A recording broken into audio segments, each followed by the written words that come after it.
Midweek update. I'm your host, Scott Faughn, here with Kelton, the run of our illegal sports book. Um, Busy week. I keep saying that. It just kind of keeps being a busy week in Missouri politics. Election cycles are kind of like this. Imagine how busy next summer will be. But let me just bring in a guy who is a buddy of mine. He's a Lebanese. He's the only Lebanese that's going to be on a news show that's not going to talk about the Middle East. Representative Jeff Knight from Lebanon. Welcome back, sir. Thanks for having me. It's always good to have the Lebanese perspective on This Week in Missouri Politics Midweek Update. Are you the coldest Lebanese person in the world right now? It's a little chilly. Yeah, I've been outside most of the morning. I mean, I have a big F-150. I drive it all the time. I've done everything I know to do. And this global warming, I just get in the sense Al Gore's full of shit. Yeah, we haven't warmed up that much yet. No, it's cold as hell. Gussie last night trick-or-treating was just, miserable. Miserable. Probably it probably cut down on his candy intake. No, not the intake. But shout out to Ratliff. He had his legitimate Jefferson City Halloween setup. Great. The Ploices were bringing quality. Now they weren't going full size candy bars. I mean, they're not the Vanderbilts, but the Ploice household had legit fun size, multiple fun sizes to pick from. Gussie was impressed.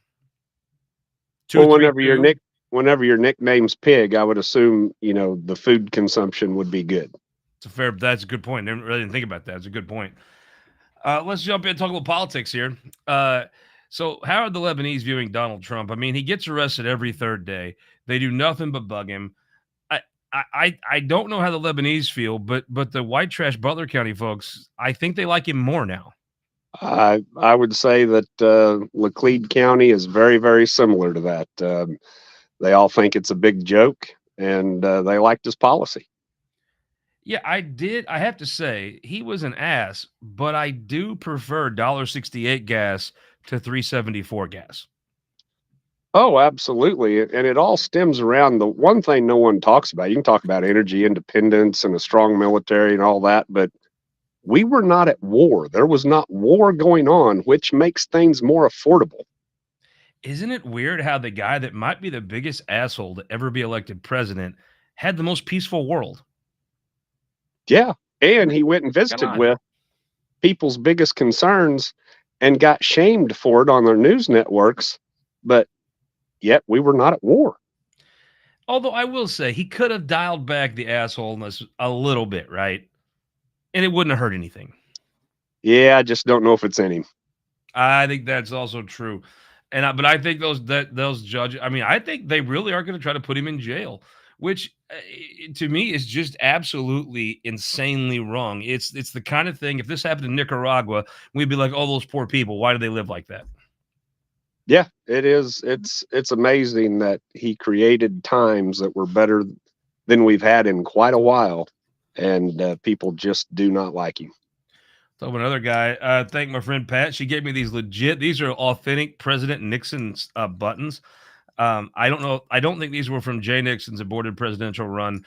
I think these are actually from Dick Nixon's presidential run. I want to thank Pat. And I got this out of the AP for Liberty Shop, my buddy Austin Peterson. It's an Oktoberfest style stein. It says less government, more beer. I'll drink to that, right? That's correct. Tell me about this governor's race. Laclede County was sending Republicans to Jeff City before that was fashionable. It is a big Republican county. Most everybody votes in the Republican primary down there. What is the county of Randy Angst going to do in this governor's primary? I would have said early on, John Ashcroft, the father was very, very, very well liked in Lebanon. He came to Lebanon and spoke on numerous occasions. And, that last name kind of had Jay, probably the early on favorite. But I think the more and more people have met Kehoe and got to visit with him and hear his story, it kind of comes down to, do you want a businessman running your state? And you get into a town like Lebanon that is a lot of small business, a lot of big factories. And I think the answer to that is yes. I think if they hear their stories, Kehoe, if they meet the three of them, great advantage for Kehoe, especially in a place like Lebanon. If they hear their stories, big advantage for Kehoe. But can you meet enough people to win a Republican primary? Well, I think that's whenever you have to have um, kind of your feet on the ground, and it doesn't necessarily have to be you. It can be people like me, other representatives, senators, people that have worked with him in the Capitol. I think in these small towns, there's a lot of times, I will get phone calls and ask my opinion of things, and people usually know that I'm going to give it to Yeah, so they know to do the opposite. No, that's smart of those folks. That's good call. I mean, like Travis Smith probably gets a lot of calls, and it's influential. So I do see your point. them. Yeah. Even Travis Knight, for that matter. Uh, Travis Knight, probably more so. Yeah, of course. All right, let's talk about the situation in the House of Representatives. Um, Interesting perspective. I don't think it's any secret. You've been a supporter of Speaker Plocker, and my observation has been is actually probably a friend as well. You're coming back. You have another term to run for in the House. Hmm. Um, so it looked to me like this is just my own white trash gut. Now I don't know everything about it, but it started off with wanting some new software the house to buy to keep track of people that call and want and have constituent issues. And I think you could say, well, that's a good idea, it's a bad idea, whatever. But there's nothing inherently wrong with that, right? That's a totally plausible thing for the speaker to want to do. Correct. And it has been mentioned in some caucus meetings. Constituent management is talked about. Well, like my assumption is in the suburbs, people don't call their state representative. They don't even know who that is. But in Lebanon, people know that there's a state rep. They know Randy. They know you. They know folks that have represented Lebanon. I would say there's a lot more in a rural area. People actually do call their state representative for things. Yeah, and you want a system to kind of create that to know whenever your constituents have called, what the concern was, what the date was, if they'd called before, and then a lot of times you get a phone call, and you have to look up to make sure they are your constituent. Yeah. You know, I don't represent all of Laclede County, but I get a lot of phone calls from people that are not my constituents, Well, and of and course, regular folks don't know where that line is in Laclede County that you and somebody else. I mean, you can't expect people to be, you know, Magellan and figure out what side of the county road which is which. So they're going to call you. You're probably going to try to yeah, help them, right? yes, But you might want to clue in that other legislator whose constituent you're working with. correct. So, I mean, to me, whatever. If the current government system's good, if there's a better one for the private sector, it's hard for me to see how that's like a sinister goal in mind. It's not like he made any money off it, or it's not like Dean owned the company that he was trying to purchase the stuff from. I have a hard time seeing how that's a sinister act in and of itself. And the thing that amazes me is, transparency is always spoke about in Jefferson City, and I think one of the best transparency things we do are the committees. It's the vetting process for bills, and it's not like the speaker just hired this company and said, "You're it. You're going to take over from this day forward." It actually went to a committee so the committee could hear what they had to offer. So, tell me this. I asked the speaker this question. If it's true there was some whistleblower activities, if the software company was represented by, oh, I can think of three other lobbyists, would there have been a whistle blown? Um, that's kind of hearsay. Would be hard to say yes or no to that, but I do know that there was conversations after this initial committee. There were conversations about potential cost of the current system that we're using and potential cost from other constituent management programs. So I don't think this one was just someone coming in to say we're going to hire you or not hire you. I think this was just to get the ball rolling to see what else was out there. And to me, like you could totally say, "Hey, this system we have is good. Let's not spend any money," or "Hey, this is worth investing in and doing and having a better system." But to me, most legislators I've talked to don't really care. It's not a hill they're going to die on, but they don't think it's like an insane topic to broach. No, not at all. Well, then let's talk about the next thing. Even as a supporter of Dean's, if what looks like is the case, if what he said here last week is the case, that he's got multiple things. When you're an attorney with two kids, a wife with her own career, you're Speaker of the House, you've got to raise money, you're running statewide.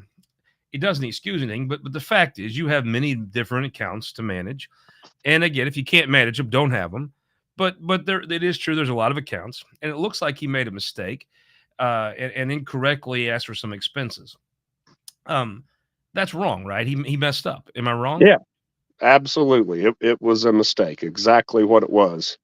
Now, my assumption is there's probably 162 of his colleagues that, since this story broke, have went back and said, I better take a look at my expense forms, right? Nothing wrong with Oh, that.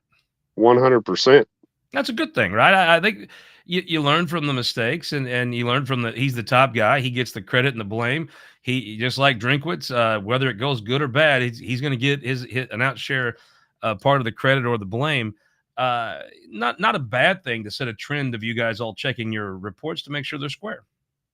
No, and I think whenever you look into these things that you can pay for, and then there's a lot of times I know that even your LAs will talk about reimbursements and these 700 accounts, and you kind of put a lot of faith in those people that are working for you on some of that reimbursement stuff. I personally just try not to ever ask for reimbursements. That way you don't have to worry about it. But uh, you know, I'm not an attorney. I think everyone knows I'm just a pretty simple auctioneer from Laclede County. But It's copyright infringement almost. You're getting close. I probably I maybe watch too much TV, but I think intent is something that you're going to have to look at. And I don't think Dean Plocker would intentionally try to take money from our state. Wrong. Yeah, I think that's the people that are gung ho to see him leave office. I think that's the hill that's hard to get over. A mistake, yeah. Is it excusable? No.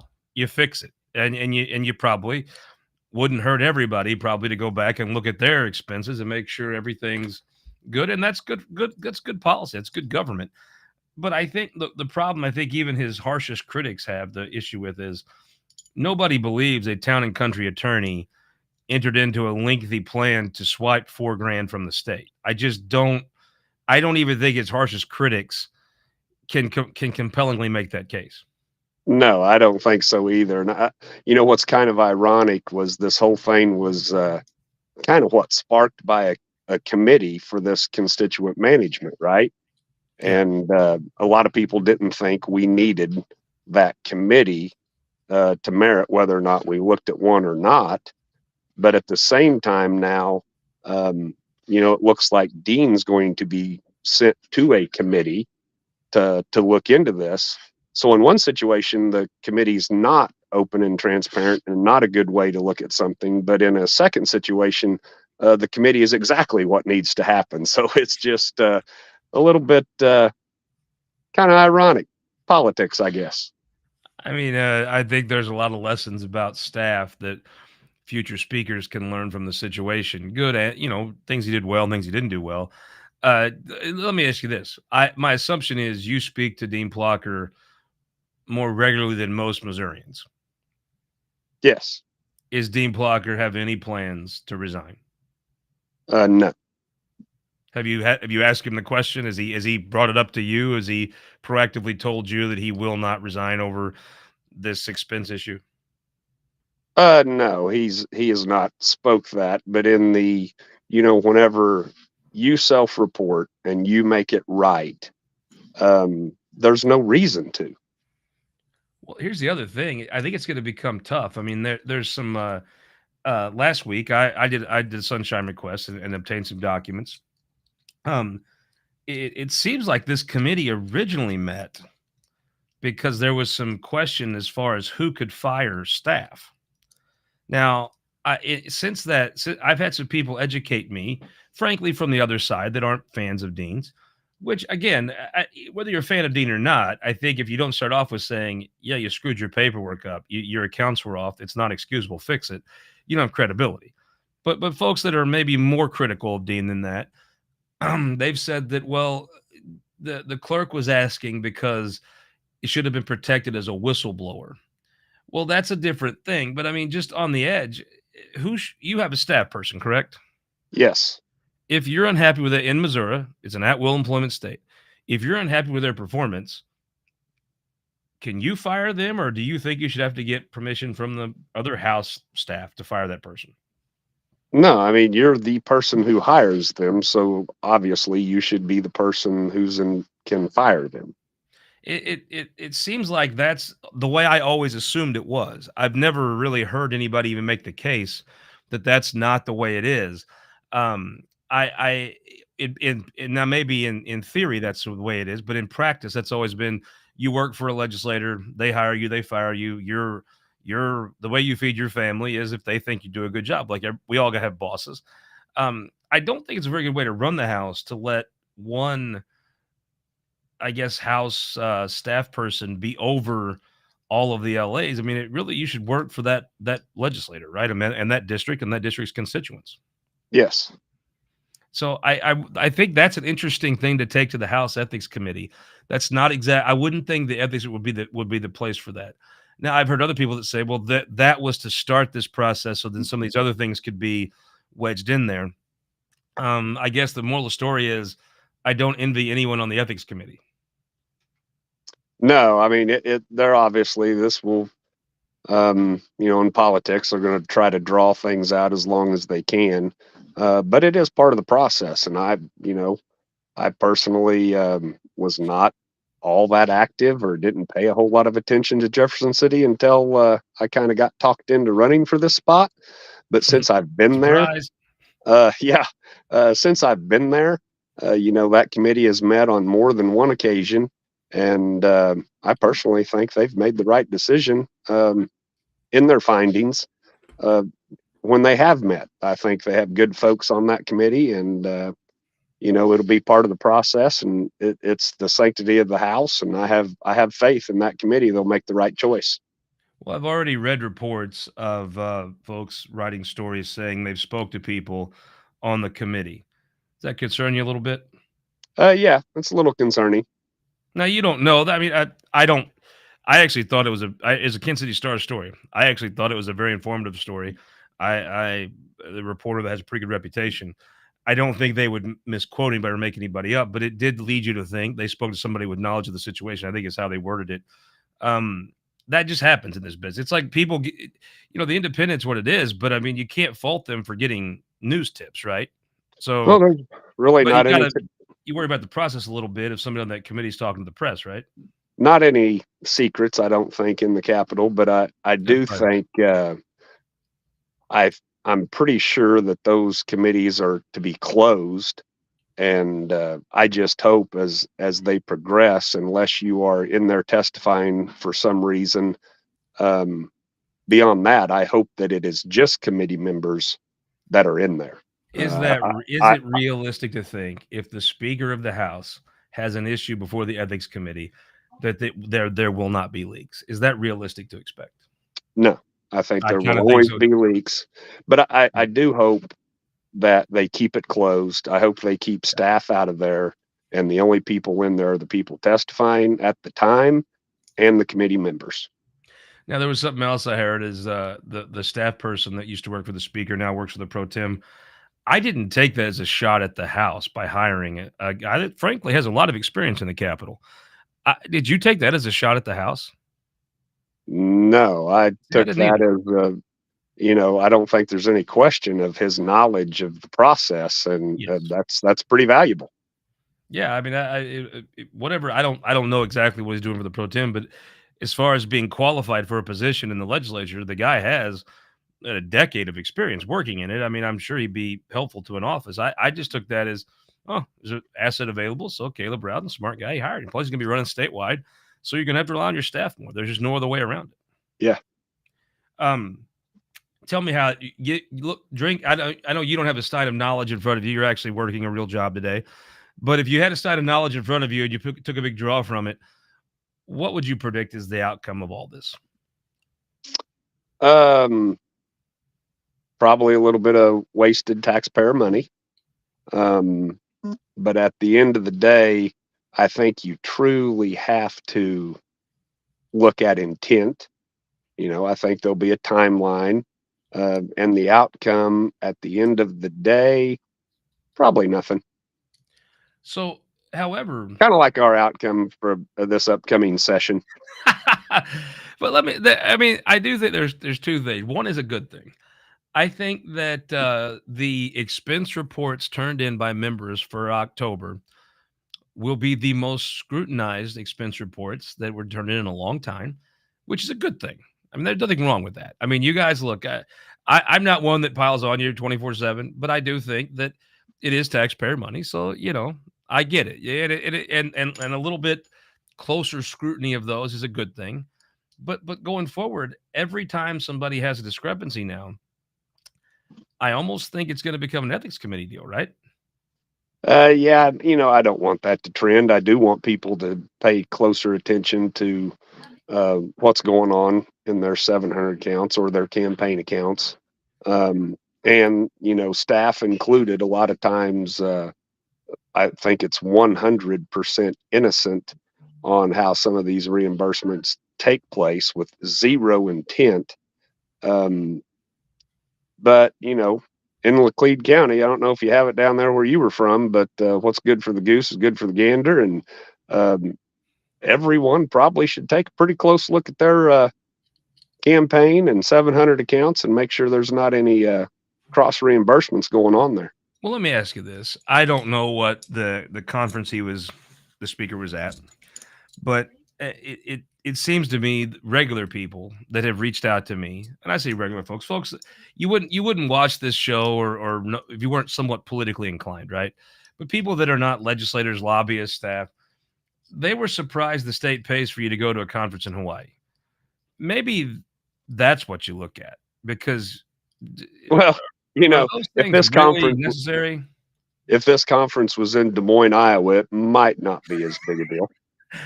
I that's not just the speaker. There's other officials in the House that go on. I'm not going to call it junkets, but it's a conference, and maybe it has value to the state. But maybe maybe what you look at is you just don't. If you want to go, you find somebody to pay for it. That's not the Missouri taxpayers, because I do think the regular people, and I say regular as a compliment. Um, they've been more surprised that the state pays for you to go to Hawaii to start with, much less that how it was reimbursed. Well, there's not, and that was, I believe it was a speakers conference of all the speakers across the United States, but there's not an industry in this nation that doesn't try to find someplace nice to get all of their folks together and talk about what's going on, whether it's It's like real Lebanon, estate. right? Yeah, well, we don't have very many conferences in Lebanon, unless you want to see how an aluminum boat's made, or a whiskey barrel's made, or a scroll compressor. Yeah, we don't have a lot of conferences here, but Lake of the Ozarks, even for an example. But whenever I was in teaching, they had teachers conferences, and they always made it at some place that had a nice resort, nice conference room. Whenever I was coaching, you always tried to find that winning college football team that you could go and watch their practices. And I'm not going to lie, you had a choice of several places to go. If I was going to a conference, I'd kind of like to go to someplace nicer. But is it just if you were given the next speaker, John Patterson, some advice? Do you just pay for the speakers conference if it's in some luxurious place like Pineville? Do you say just pay for it out of your campaign account to go to Pineville? Is that the advice you'd give them? Yes. I think that might be going forward the way to do that. You know what I mean? Oh, That might be the way to solve this issue is just say we're not going to involve the taxpayers in the conference. If you go to if you go to Edina for a conference of all the House speakers, you just travel to Edina on your campaign dime. but now think about this, Scott. I mean, there's not a class you take to be a representative. And if you go and It if might you be do that, special ed. this is correct. Let's say you do that, and all of a sudden you've got an LA that's been in the building for a long time that comes in and goes, "Hey, you did this. I turned it into your 700 account. Sign this." And yeah, shame on you for not taking a better look into those things. But Can't blame the staff. That doesn't fly. yeah, As an old staffer myself, it whatever doesn't you're matter if handed. it doesn't matter if it's a $60 tank of gas or if it's a hotel room or whatever it is. Pay for it out of that campaign, pay for it out of your own personal account, um, whatever you choose to do. Whenever the more hoops you have to jump through to make something right, sometimes it's just not worth it. And that I think may be the best advice to give to future people in that situation is, maybe you limit your conferences and the ones you want to go to, pay from out of that campaign account, and probably saves you a bunch of headache. Because I would say, I mean, if you're any journalist in the state now, you're going to be looking at all these reports, and you're going to be looking for a way to generate a story, and you're going to be looking for somebody that made a mistake, like Dean. I mean, I don't think there's any sympathy for Dean about the story coming out, because it was an accurate story that he did make a mistake, and he did screw it up. So that'd be interesting to me. Before we let you go It here. was also accurate that he made it right. Yes, 100%. That part wasn't quite as and it never is, wasn't quite as clearly stated. Speaking of mistakes, Kelton and I have started on illegal gambling racket here. So Kelton, is Mizzou minus 15.5 at Georgia this week? That is correct. So Kelton, who are you taking? I think you already know my answer. Jesus, this thing is set up, Jeff, for me to look like a good guy and Kelton to take not Mizzou and me to take Mizzou, and the asshole every time goes and takes Mizzou. Who you got? 15.5 points for Mizzou at Athens, number one team in the country. Who you taking? $10. And this is totally illegal, by the way. Is this to me? Yes. Oh, no question. Mizzou's coming off a bye week. I think they've got everyone healthy again. I think they're going to give them a fight. I'm going to take the points. I'm not going to call a win, but I'm going to take Mizzou in the points. Kelton, are you such a homer? You're calling a win at Athens? I think it's going to be a big one, too. Jesus, you're such a kiss ass. Okay, I'm going to be the bad guy again here. I think Georgia, after just beating Florida, probably catches us in a bad way. And I'm going to pick Georgia, and I'm going to spend all your money. Hopefully, I probably have to give it away to some charities so I don't look like such a jerk. Speaking of gambling, you've got a bill to put a casino at the lake. Tell me about that. It was simply an HJR. It let the people of Missouri vote whether or not they should include a license on the Osage.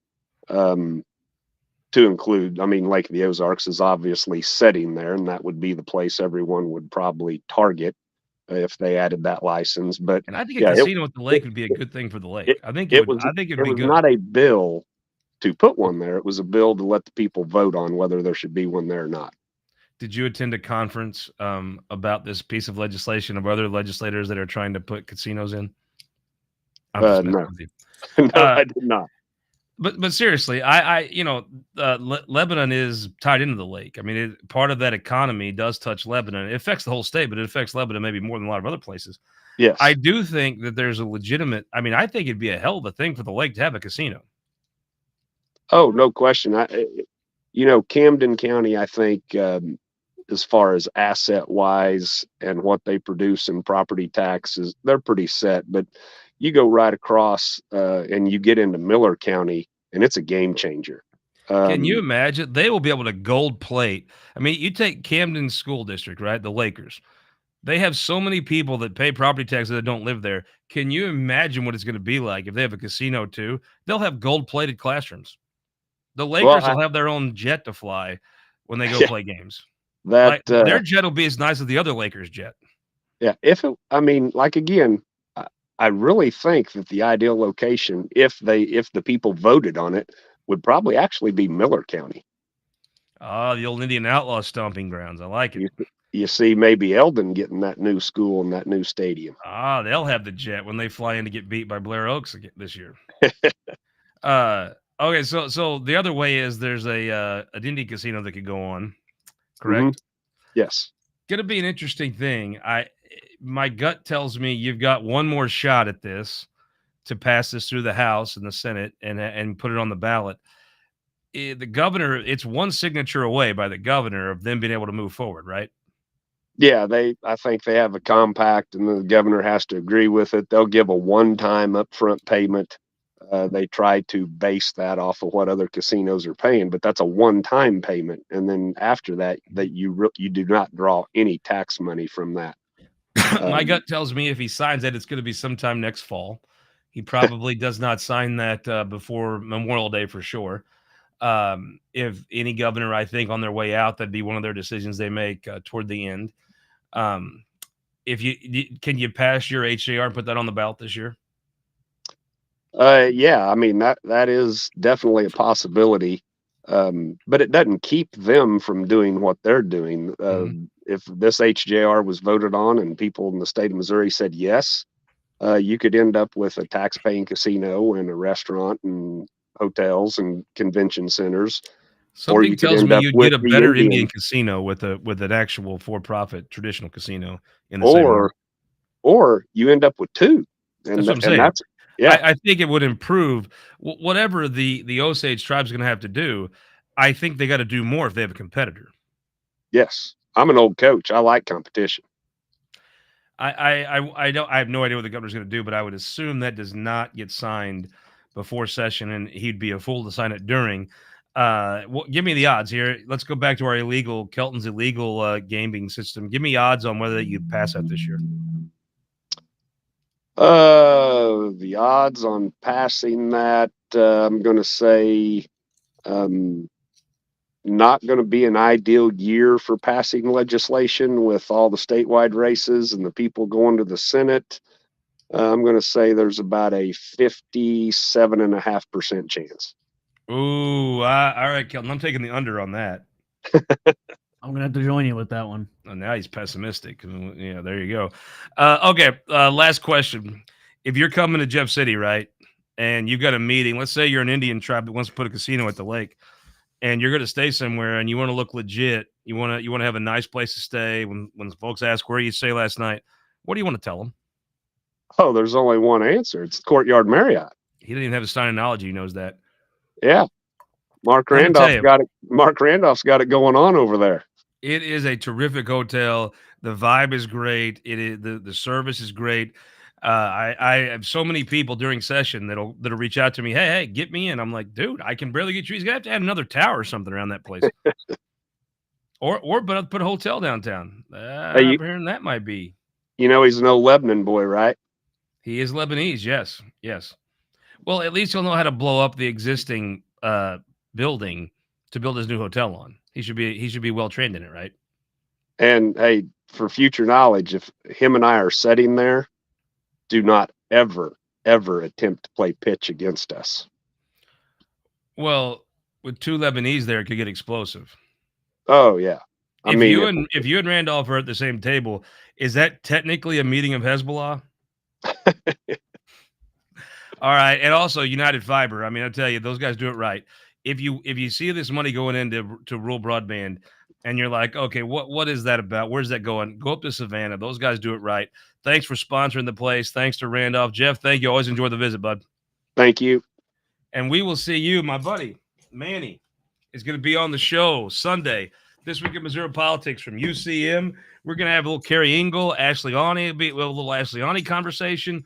Adam Sumner, Ryan Johnson, Terry Tomlinson. We're going to have a star-studded regalia Sunday from UCM this week in Missouri Politics. I look forward to seeing you then. And obviously, Manny, I got to find a place with this sign.